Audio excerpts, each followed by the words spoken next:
Passo a palavra para começar estas exposições ao senhor Jorge Almeida Guimarães, diretor-presidente da Empresa Brasileira de Pesquisa e Inovação Industrial, a Embrapi, para que nos apresente como tem sido a experiência dessa importante instituição para o cumprimento dos objetivos e metas expressas no Sistema Nacional de Desenvolvimento Científico e Tecnológico e Inovação. A Embrapi tem como objetivo induzir a cooperação entre instituições de pesquisa científica e tecnológica e empresas industriais, explorando a sinergia entre elas e estimulando a transferência de conhecimentos e tecnologias. A premissa é de que essa aproximação poderá dar uma importante contribuição para o aumento da intensidade tecnológica e da capacidade de inovação da indústria brasileira. Com a palavra, então, o presidente da Embrapi, doutor Jorge Almeida Guimarães. Bom dia. Muito bom dia, senador Lazier Martins. Bom dia, os colegas dessa importante reunião. Caro amigo senador Pedro Chaves, prazer grande estar aqui, e também aos telespectadores da TV Senado e ouvintes da Rádio Senado. A Embrapi é uma instituição muito nova. Ela, na verdade, é uma organização social que foi instituída em 2013 e começou a operar em meados de 2014. Portanto, estamos aí ainda fazendo os 2 primeiros anos de operação formal. Anteriormente à edição do decreto, ela teve uma etapa de modelos que foram escolhidos, selecionados, para começar a ver se esse modelo dá certo, que é um modelo com base no sistema Fraunhofer, alemão, de financiamento com base em 1/3 de governo, 1/3 até minimamente 1/3 de empresa e 1/3 da unidade selecionada ICT. E, portanto, o nosso modelo segue esse modelo com adaptações, naturalmente. O outro modelo, daí o nome, foi o sucesso da Embrapa, e que naturalmente serviu de modelo para se iniciar a Embrapi. Todavia, a Embrapa ela tem seus próprios institutos, e isso demoraria muito e seria muito caro fazer o mesmo modelo. Então, foi feito um modelo de financiar o que já existe. Como é que eu faço aqui? Só passar. Aqui, passo próximo. Passa lá para o senhor? Isso, passa lá. Pois bem, então, fazer o modelo Embrapa mesmo seria bastante mais complicado e mais lento. Então, lembrando que o Brasil vem financiando a ciência e a tecnologia e a capacitação de recursos humanos e de grupos de pesquisa e ICTs há 65 anos, quando o CAPES e o CNPq foram criados. E, durante esse período, muitas organizações, felizmente, vamos ver alguns exemplos aqui, se estabeleceram e capacitaram. Todavia, continuou deficiente a interação universidade-empresa. E, portanto, eu vou passar para responder as perguntas do senador por vários desses itens, né, inclusive discutindo boa parte dos pontos que foram levantados. O próximo, por favor.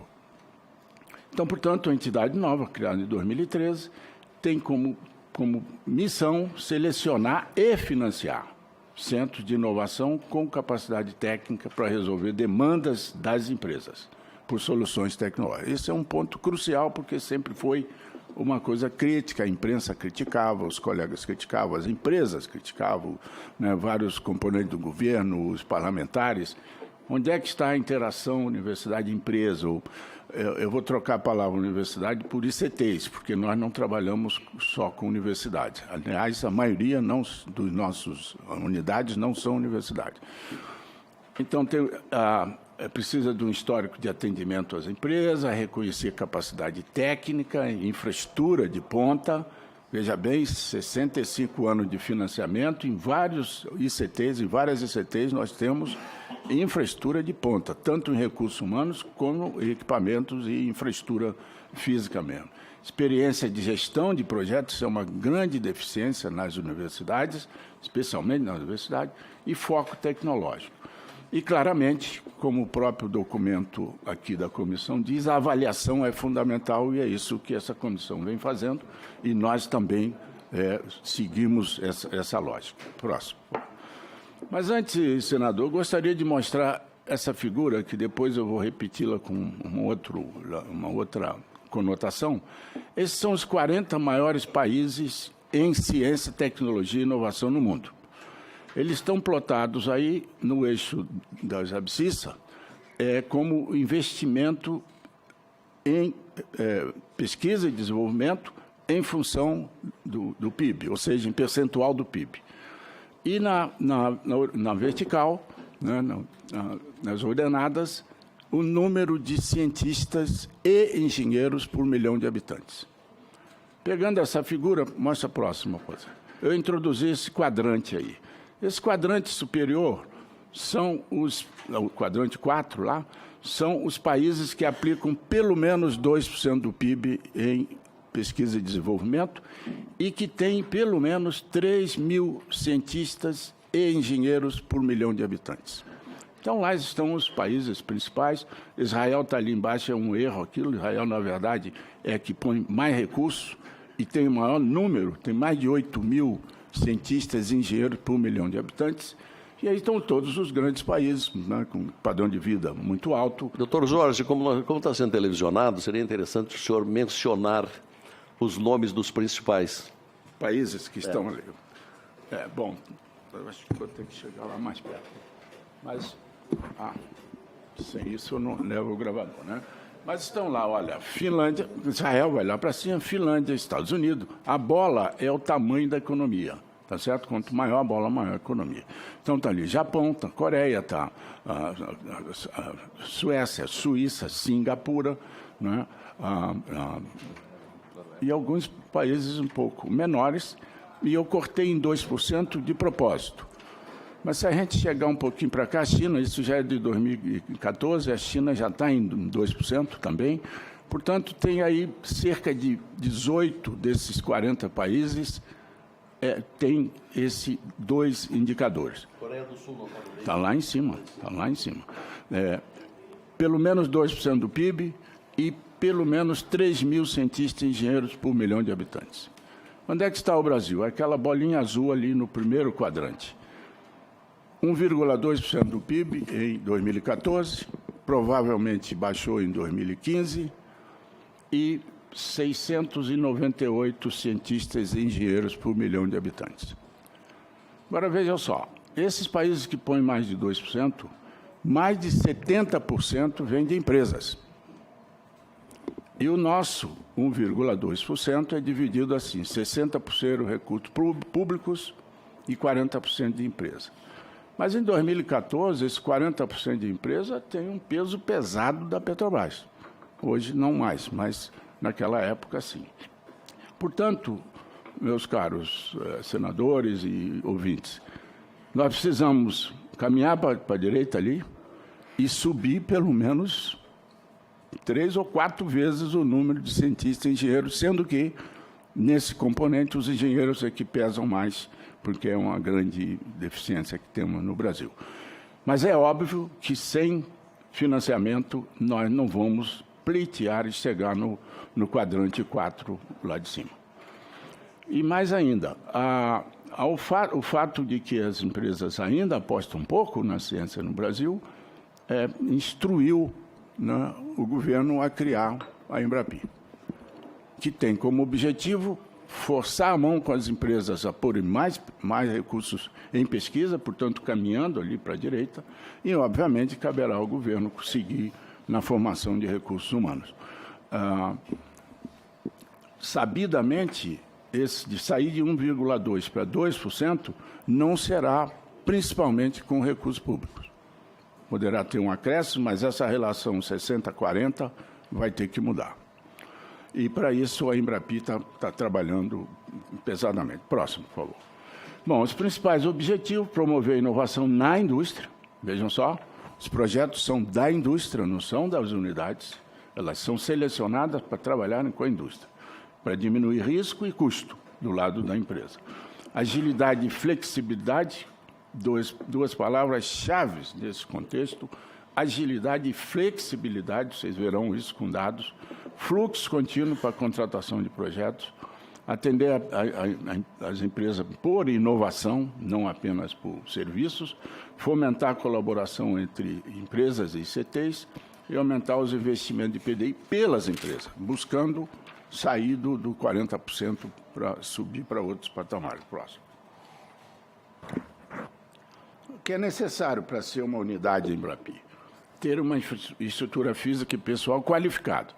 Nós selecionamos nas ICTs esses grupos que têm essas características.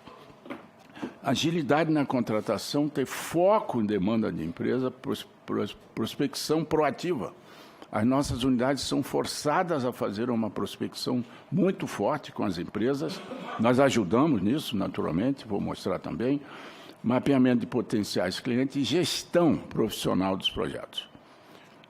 Próximo. Tem que usar recursos da Embrapi como forma de compartilhar com a empresa o risco inerente ao projeto de inovação, que todos sabem que são de alto risco. Ter excelência reconhecida, tem foco, e demonstrar experiência em executar projetos com a empresa. Próximo. O que não é, para nós, uma unidade Embrapi? Usar recursos como adicional para a pesquisa do próprio grupo. Nós não financiamos isso. Não ter foco, aceitar projetos em áreas que não possuem competência e ter atividade centrada em prestação de serviço. Prestação de serviço, muitas unidades fazem, mas a troco de valores extremamente inferiores ao valor dos equipamentos que estão sendo usados. Isso a gente encontra muito e, portanto, não vale para nós. Agora, o que a Embrapi também não faz? Apoiar a pesquisa básica. Nós não apoiamos pesquisa básica. Muitas unidades se estranham com isso, mas o nosso foco é na pesquisa aplicada, é na pesquisa de desenvolvimento e inovação. Conceder recursos para equipamento também não cedemos, porque para isso, e bolsas de formação, tem várias agências que fazem isso, portanto, não cabe a nós fazermos. Além disso, o grupo tem que estar qualificado previamente. Se ele ainda precisa de mais equipamentos, precisa mais formação de recursos humanos ali naquele setor, então não serve. E também não apoiamos eventos científicos. Muita gente estranha, mas não é isso. Apoiamos eventos industriais. Próximo. Como nós não financiamos esses componentes, temos parcerias. BNDES, FINEP, a Secretaria de Estado de Ciência e Tecnologia e Confap, temos acordo com ele, o Ministério da Saúde, esse está em andamento, SEBRAE em andamento, SENAI, CNPq e CAPES para as bolsas e Banco do Nordeste, por enquanto, são as parcerias que estão em andamento. Próximo. A governança, que é um ponto importante que o questionário da comissão faz.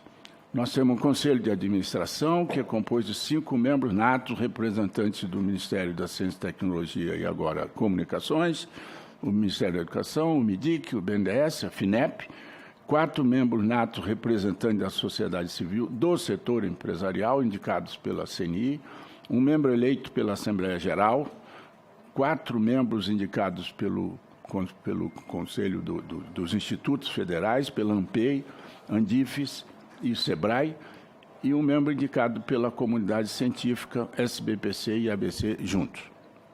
E o presidente do Conselho é eleito pelos próprios membros desse Conselho. Conselho Fiscal, que é outro componente, são 3 membros de pessoas especializadas que conhecem essa parte de funcionamento, sobretudo de OS, indicados pelo Conselho de Administração e com competência para opinar sobre o desempenho financeiro e contábil da Embrapi. E tem um comitê permanente de avaliação do contrato de gestão, que é indicado pelo antigo Ministério da Ciência e Tecnologia, hoje MCTIC, e que tem a função de nos acompanhar continuamente. E a diretoria, que somos um diretor, presidente e 2 diretores. Queria dizer para todos que a Embrapi é extremamente enxuta. Nós somos apenas 20 pessoas. 3 diretores, 2 secretárias e 15 técnicos, entre eles vários engenheiros de muito bom nível. Próximo. Senador, vou ter que pedir um tempinho, pode ser? Não. Como é que funcionamos? A Embrapi financia 1/3 do projeto, que é recurso não reembolsável. Há no máximo 1/3, e geralmente é 1/3. Os outros 2/3 é dividido entre a empresa e a unidade Embrapi. Como raramente a unidade chega em 1/3, porque ela não é cash, não é dinheiro vivo, é em pessoal, né, recursos humanos, equipamentos, desgaste de equipamentos, então dificilmente ela chega em 1/3, então essa diferença é acrescida a partir da empresa. Eu vou mostrar números agora mesmo para vocês. Próximo. A empresa é unidade, uma vez a unidade credenciada, ela está autorizada agora a buscar os projetos com as empresas. E isso é um mecanismo contínuo que faz com que o processo seja de maneira contínua. E nós, uma vez identificada, selecionada a unidade, nós já antecipamos recursos de tal maneira que ela já vai conversar com a empresa com recursos na sua conta, não reembolsável. Próximo. Até 2015, nós tínhamos 13 unidades. Aí estão elas, o Senai Polímeros, lá no Rio Grande do Sul, o CEI, que é na software e automação em Campina Grande, o Lactec, que é um instituto privado sem fins lucrativos em Curitiba, o Senai Cimatec em Salvador, na Bahia, manufatura integrada, a primeira unidade IPT, materiais de alto desempenho, o Instituto Nacional de Tecnologia do Rio de Janeiro, portanto, um instituto privado, Senai Cimatec, um estadual de São Paulo e um federal. Esses 3 foram os 3 pioneiros que, nesta época, senador, seguramente teve recursos do FNDCT. Atualmente, não temos mais, porque nós temos um contrato de gestão por 6 anos com o MCTI e com o MEC, pelo qual devemos aplicar, nesses 6 anos, 1,5 bilhão de reais nesse modelo. E, portanto, isso é contrato de gestão. Se o Ministério quiser repassar via fundos setoriais, é uma decisão dele. A propósito, isso é importante para nós. É possível precisar, doutor Jorge, atualmente, quanto em espécie os senhores recebem atualmente, por exemplo, de recursos? Sim, senhor, vou mostrar. Chega lá. Vou mostrar já. Obrigado. Bom, depois, então, aí temos 6. Próximo, por favor.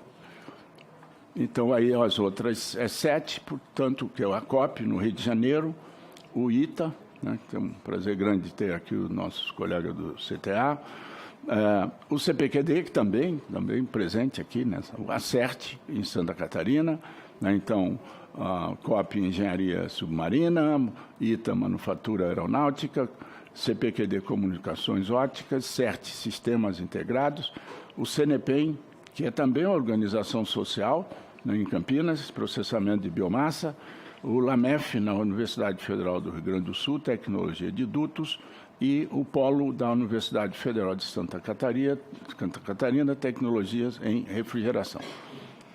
Posteriormente a isso, nós selecionamos outras unidades. Próximo, por favor. Bom, e as empresas nesse período? Aí estão alguns exemplos. Hoje nós temos por cerca de 80 empresas, apesar de ter menos de 2 anos, estão alguns exemplos, né, dessas empresas. Tem grandes, médias, brasileiras propriamente dita, como Votorantim, Embraer.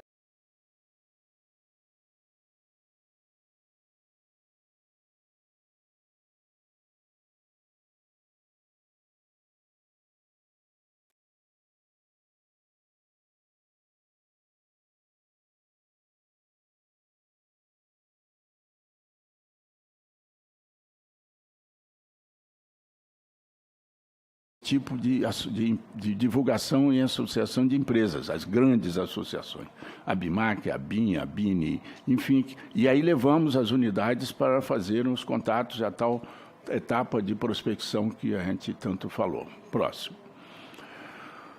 Aí alguns desses exemplos dos projetos nessas unidades, né? Qual o projeto tipicamente sendo desenvolvido e qual é a empresa. Não vou ter tempo de secar tudo, mas a apresentação está aí, que quem quiser depois pode se utilizar dela. Próximo, porque isso é público e, portanto, né, também está no nosso site, aí, mais outras unidades, quer dizer, todas muito ativas, as 13 iniciais. Próximo. E o tempo de negociação também é uma grande surpresa para as empresas. São tempos bastante curtos comparado com outros modelos de financiamento de interação universidade-empresa.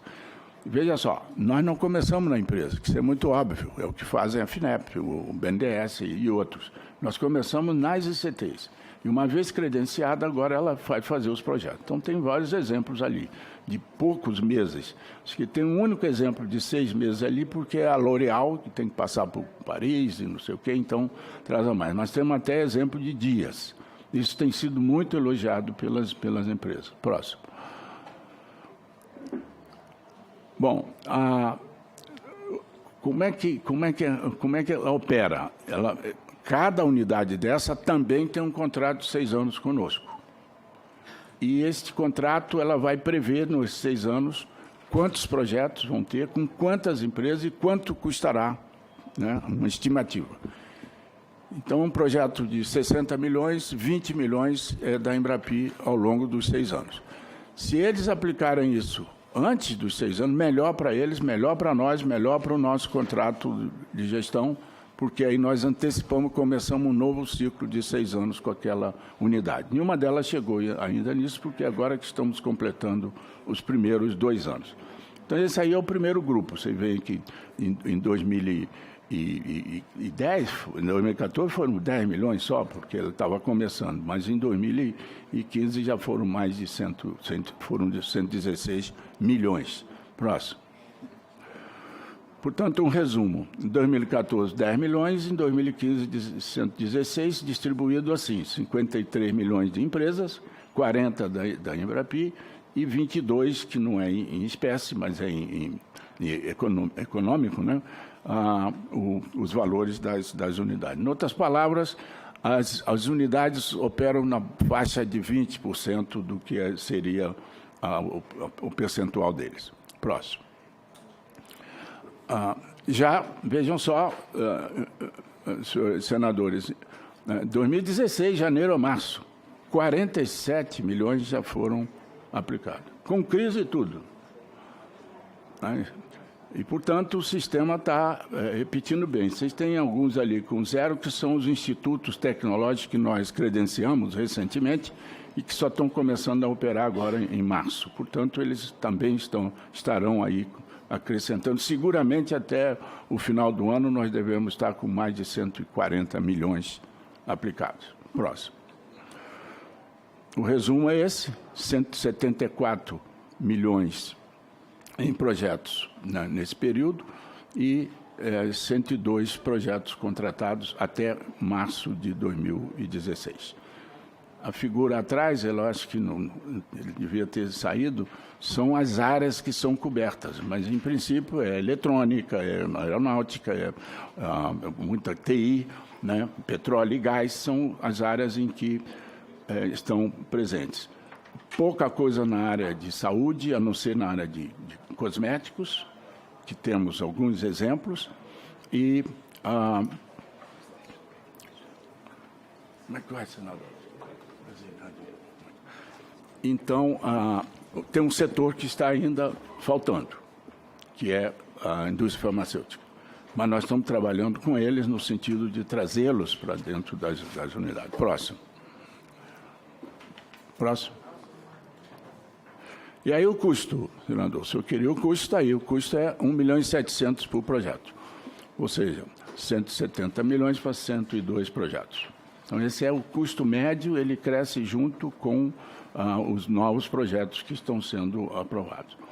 Se fica claro, nós selecionamos a unidade e ela agora negocia com a empresa. Nós não participamos mais desse momento, desde que tenha foco no que aquele projeto. E aí tem o financiamento não reembolsável. Próximo. Bom, aí então em 2015 nós fizemos 2 novas chamadas. A primeira chamada foi na área mais que nós detectamos como ainda fragilizada, que é a área bio. Então, biofármacos, equipamento médico, biotecnologia. Tivemos 38 propostas iniciais, foram depois selecionadas 23, e o projeto aprovado pelo Conselho de Administração era para selecionar 2 unidades. Nós julgamos isso com membros especialistas das universidades, dos institutos de pesquisa e também das empresas. E daí fazemos as visitas àquelas que foram mais indicadas por esse trabalho. Próximo. E selecionamos, ao invés de 2, 3. A Embrapa Agroenergia, veja só, a Embrapa que foi inspiradora, agora é a nossa parceira na bioquímica de renováveis, micro-organismos e enzimas.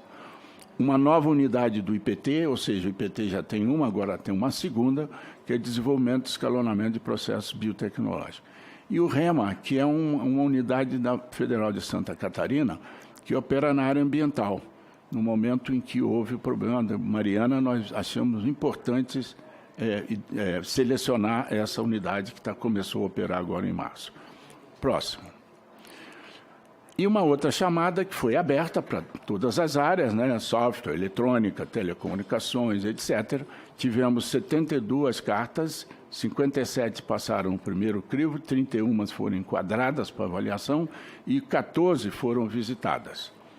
E dessas, pela primeira vez, aparece lá o Amazonas com 2 propostas, mas infelizmente eles não foram aprovados, mas era para selecionar 5, próximo, selecionamos 7. O CESA, de Pernambuco, para a área de internet das coisas, é um centro muito reconhecido. O Departamento de Computação da Federal de Minas Gerais, Sistemas Ciberfísicos. A Poli da USP, vejam só, a USP é a primeira da USP que aparece aí na nossa relação, né, materiais de construção de eficientes. A Universidade Federal de Uberlândia, o FEMEC, que é uma tecnologia metal-mecânica, o Inatel, de Minas Gerais, que é um instituto também privado, sem fim lucrativo, de excelente qualificação na área de telecomunicações e radiofrequência, o Instituto Eldorado, em Campinas, também é um instituto privado sem fim lucrativo de dispositivos para a internet e computação móvel, e o Tecgraf da PUC, do Rio de Janeiro, com as soluções computacionais, sobretudo para a engenharia, sobretudo para a área de petróleo e gás. Próximo.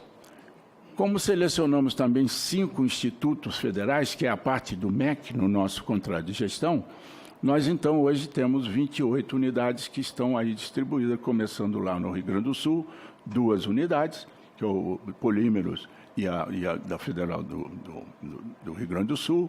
Depois, Santa Catarina tem 3, depois vem Paraná, tem o Lactec, depois vem Minas Gerais, que tem 4, agora não tinha nenhuma até o começo desse ano, agora tem 4, que um deles é um instituto tecnológico em Formiga, no interior do estado. Depois vem, quem vem lá em cima vem Bahia, temos 2, enfim, já chegamos lá no Ceará, ou seja, estamos seguindo aquela sequência. Quando eu entrei na CAPES, a pós-graduação era exatamente assim, senador. E nós tivemos que espalhar ela pelo Brasil inteiro. Pois bem, então, São Paulo tem 7, sendo que o IPT tem 2. Então, na verdade, são 6. Próximo. Só falta entrar agora para o Centro-Oeste pela Amazônia. Já tem agora a Embrapa, né? Eu esqueci de mostrar ali que Brasília já tem com aquela Embrapa agronegócio. Veja só, que a Embrapa grande, a Embrapa tradicional, ela se candidatou, mas não passou. Por uma razão simples, é difícil ela fazer um foco. Essa de agroenergia tem foco, mas eles aprenderam e seguramente na próxima chamada eles entram, como várias outras. Então, vocês viram, nós tivemos 110 candidaturas, selecionamos 10 unidades. Próximo. Os indicadores, quem faz isso é a Comissão de Acompanhamento do Contrato de Gestão, que é um órgão lá são pessoas escolhidas pelo Ministério.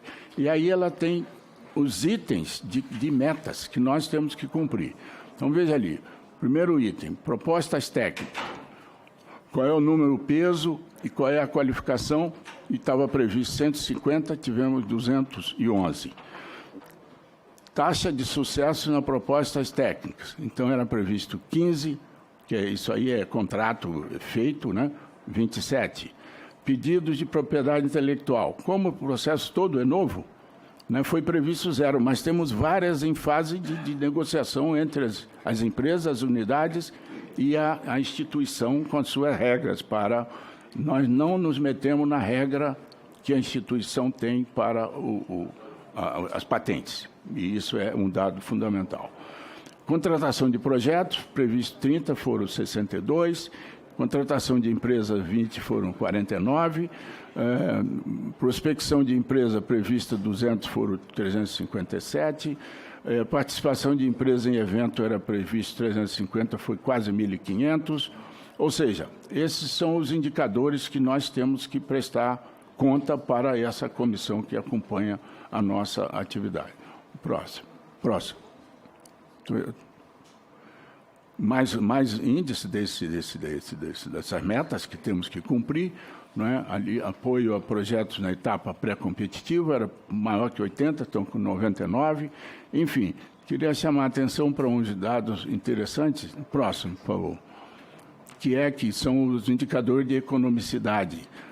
Despesa administrativa é previsto não mais que 1%. Estamos com 0,63%. E reajuste, repasse de recursos, nós temos que ter 10 dias para repassar o recurso. Nós estamos fazendo com menos de 7 dias. Isso significa que nós não podemos ter o nosso recurso passível de contingenciamento. Nós temos que ter ele disponível, nós não vamos sair agora buscando o ministro para liberar o recurso, etc. O Embrapa foi feito para dar agilidade ao processo. Próximo. Bom, aí fazer um acompanhamento, inspeção, isso é fundamental para o sistema, né? Inspeção contínua, acompanhamento permanente, cobramos tanto da unidade quanto a empresa cobra para cada projeto. E depois temos modelos de até possível, passível de cancelamento, né, de descredenciamento, se for o caso. Próximo. Aí tem um acompanhamento presencial, estou encerrando. Acompanhamento presencial, com todas as regras que essa comissão nos estabelece. Enfim, este é o modelo Embrapa, volto a dizer, uma organização que começou em 2014, na verdade, tem 20 técnicos e diretores e funciona prevendo aplicar R$1,5 bilhão de reais em 6 anos. Muito obrigado.